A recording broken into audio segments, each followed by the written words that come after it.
Welcome to this deep dive. We're exploring The Art of Possibility by Rosamund Zander and Benjamin Zander. It's a book that really gets you thinking differently. It's more about shifting perspective than just giving self-help tips. It's like they've taken these big philosophical ideas and turned them into something you can actually use. Right, and the stories they tell are so engaging, from conducting to teaching to business. Exactly. They really bring these concepts to life. One that grabbed my attention immediately was It's All Invented. The idea that we essentially create our own realities. Mm. But then, how often do we limit ourselves without even realizing it? Oh, all the time. They use that analogy of the nine-dot puzzle. The one where you have to connect all the dots with four straight lines? Yeah. Most people get stuck because they assume they can't draw outside the imaginary square formed by the dots. A self-imposed restriction? Exactly.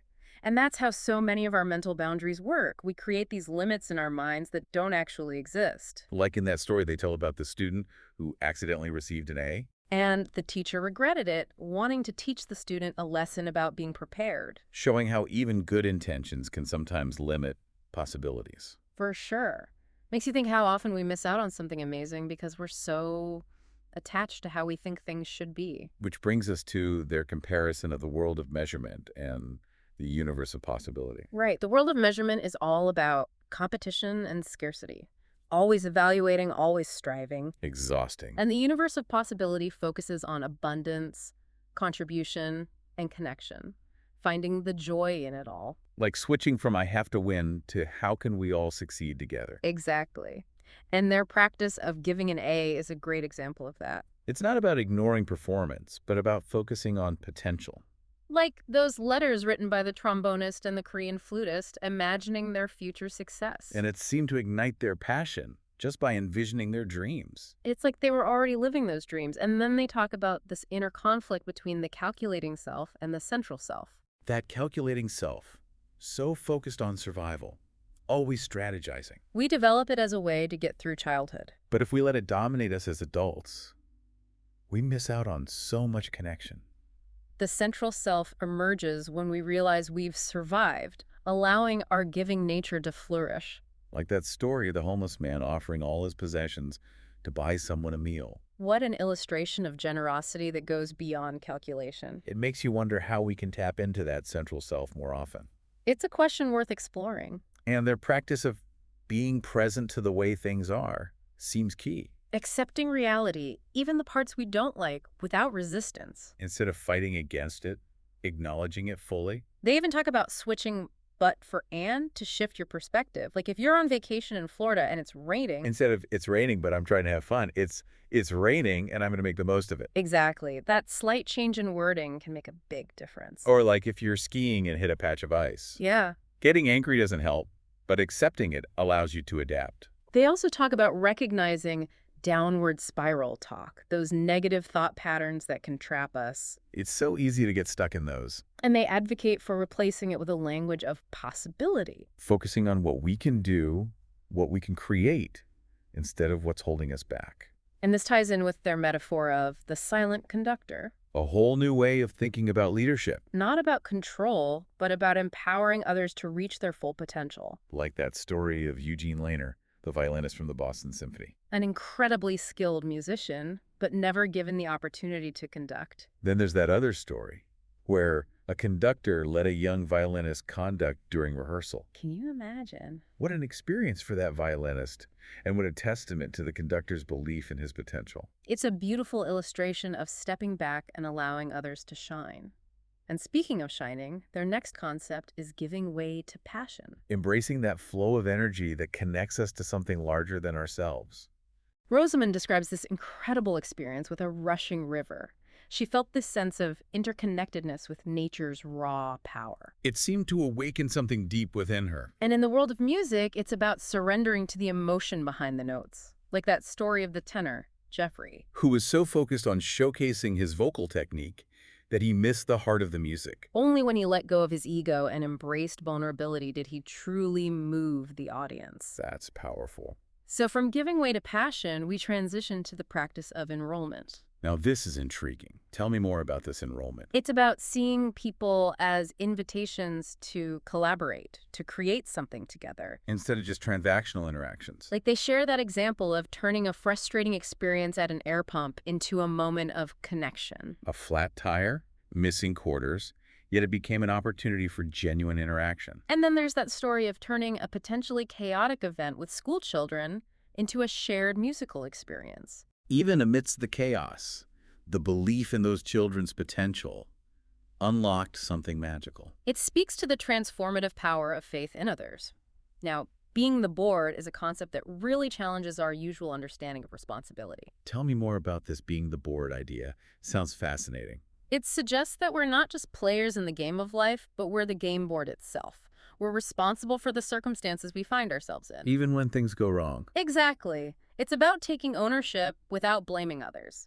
Like in that car accident analogy, a drunk driver causes a crash, but the other driver still has a choice in how they respond. So instead of dwelling on the unfairness, it's about asking, how did this get on my board? And what can I do now? Exactly. It's about focusing on what we can control, which is our own response. Like that conductor who reframed a musician's mistake during a performance as a learning opportunity. It's about turning challenges into opportunities for growth. And it reminds me of that story about Cora, the violist. She felt mistreated by the conductor. But instead of forcing her to stay, he took responsibility and apologized. And she ended up coming back. It shows that taking ownership, even when it's difficult, can lead to unexpected positive outcomes. And then we move into frameworks for possibility. Expanding our worldview, harnessing the power of vision, Like Martin Luther King Jr.'s I Have a Dream speech. a powerful articulation of a desired future not limited by present circumstances. And they use HP's transition from a mission statement to HP for the world as another example. A vision that ignited a sense of purpose and passion within the company. And they outline a 3-step process for creating and living within these frameworks. First, declare yourself. Identify and consciously replace limiting self-talk with an expansive new framework. Entering the territory comes next. Embodying this new distinction, aligning actions with the chosen framework. And finally, keep distinguishing, continually evaluating whether thoughts and actions match the framework and redirecting when needed. Like that teacher who shaved her head when a student lost hair due to chemo. Reframing difference into possibility, creating an inclusive environment. Or during that Brazil tour, when students broke curfew, the conductor didn't punish them. Instead, he sparked a conversation about their vision for the trip, redirecting their energy towards a shared purpose. And lastly, we have telling the WE story. Moving beyond an us versus them mentality and recognizing our interconnectedness. Shifting from I or they to we. Exactly, like Walter Zander, who shared both Jewish and Arab history with equal enthusiasm. A student remarked on the wonderful opportunity for those people to share that land and history. A glimpse into the power of shared narratives. And then there's the South African Truth and Reconciliation Commission. Choosing forgiveness and unity over retribution. Victims and perpetrators sharing stories, acknowledging the past, and envisioning a shared future. Powerful stuff. Yep. Before we move on, let's pause for a moment and consider, what are some of the key takeaways that have resonated with you so far? I'd love to hear your thoughts on that. What has stood out for you in this exploration? It's all invented. Really got me thinking.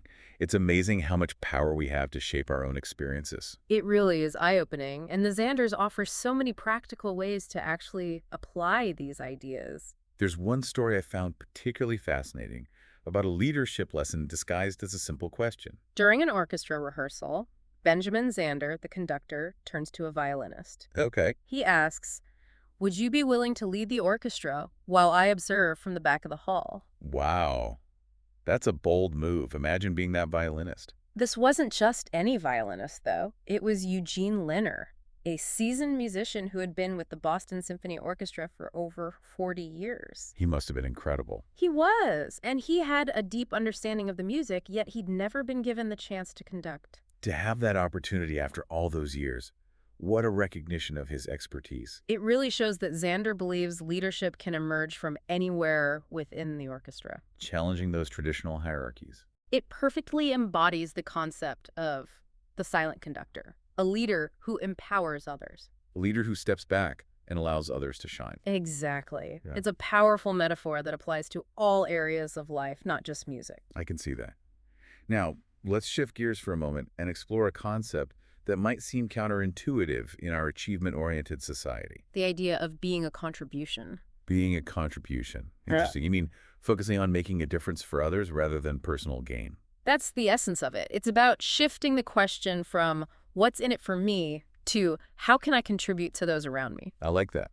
The Zanders even introduced this fun little exercise called the dinner table game. The dinner table game. Okay, tell me about this. Imagine you're having dinner with loved ones, the usual conversations, good food, but this time you decide to play this game where your only goal is to be a contribution to each person at the table. To make their experience better in some way. Exactly. How can you bring them joy? How can you make them feel seen and appreciated? A sincere compliment, truly listening to their stories. Hmm.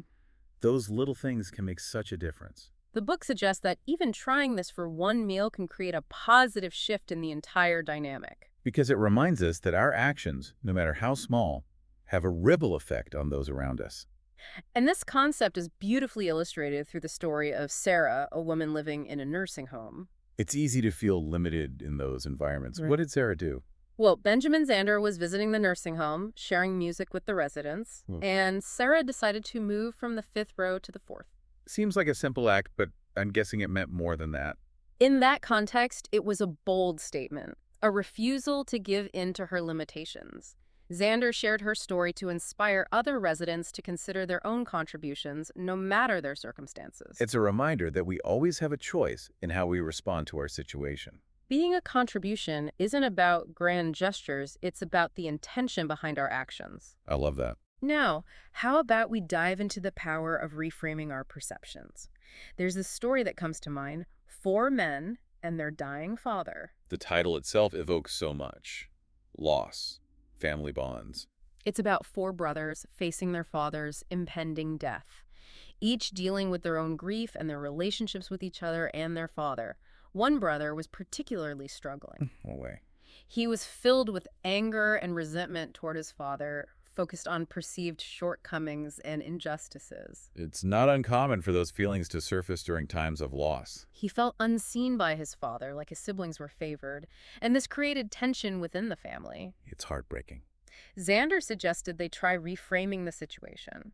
Instead of dwelling on the negatives, what if they focused on their father's contributions to their lives? To see the good, even amidst the complexities. And as they began exploring this new perspective, they started recalling specific moments when their father had made a positive impact. Without denying the challenges, but choosing to focus on the positive. One remembered learning to ride a bike, another how his father encouraged his artistic talents.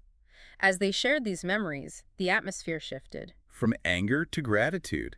It's incredible how much power our perspective holds. It reinforces this idea of being a contribution. Our impact extends beyond what we do to how we perceive and frame things. Even in difficult relationships, there are hidden gifts and opportunities for growth. Now let's venture into a realm often fraught with intense emotions, the Arabs and the Jews. A complex and sensitive topic. How does the art of possibility approach such a charged issue? By encouraging a shift from the divisive us versus them to the unifying power of YE. Recognizing that we're all interconnected, regardless of our differences. The book features Walter Zander, Benjamin's father, who was a passionate advocate for peace between these two cultures. His work is truly inspiring. He embodied this through his storytelling. He would share both Jewish and Arab history with equal enthusiasm. Instead of focusing on the conflict, he highlighted their shared heritage and contributions. He traced their lineage back to Abraham, emphasizing their common roots. And his stories resonated deeply with people, planting seeds of understanding and cooperation. That's beautiful. It challenges us to seek the we, even in the most entrenched conflicts. Telling the WE story doesn't mean ignoring the injustices of the past. It's about recognizing our shared humanity beneath those layers. It's about building bridges instead of walls. And let's explore how this plays out in personal relationships through the story of Rosamund and her sister. I imagine the loss of their mother brought up some unresolved issues. Sibling relationships can be complicated. They were stuck in this cycle of blame and resentment, each holding on to their own version of events. And Rosamund's attempts to address it directly only made things worse. Sometimes our efforts to fix things can backfire, especially when we're focused on being right. It was a classic case of I versus you, each sister entrenched in her own narrative. Unable to see the other's perspective. But then, Rosamund had this realization. Her focus on her own perspective was actually perpetuating the separation she was trying to heal. So she shifted from I to we. She focused on their shared experience as sisters, united by their love for their mother. And as she embraced this telling the WE story approach, the dynamic between them transformed. From blame to understanding. It shows the healing power of shared narratives. It reminds us that we're not defined by our differences, but by the bonds that connect us. We're stronger together. And let's delve into this idea of no human enemy, particularly through that therapy session with a couple dealing with infidelity. It's a situation filled with so much pain and betrayal. The wife's rage was palpable, directed at her husband. But Rosamund observed something interesting. Her anger wasn't just about her husband, there was something deeper at play. She called it the revenge creature. Revenge creature. Like her anger had taken on a life of its own. By giving it a name, Rosamund helped the wife see her anger as something separate from herself, something she could choose to engage with or not. So she could reclaim her power. Exactly.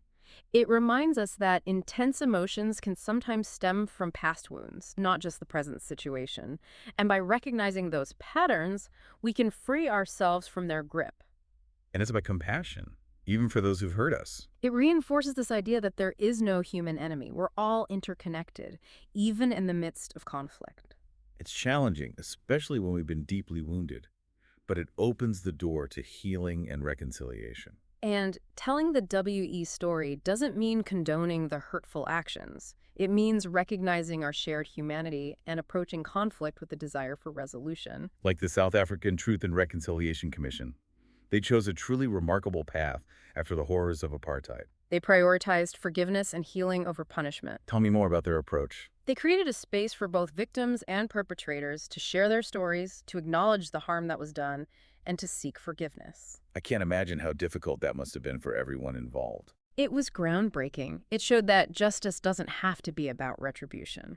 It can be about restoring balance and creating a more unified future. Their work embodies telling the WE story, acknowledging the suffering while framing it within a larger narrative of shared humanity and the possibility of forgiveness. What a powerful example. And now, let's shift our focus to a story that highlights the intersection of music, leadership, and the power of possibility.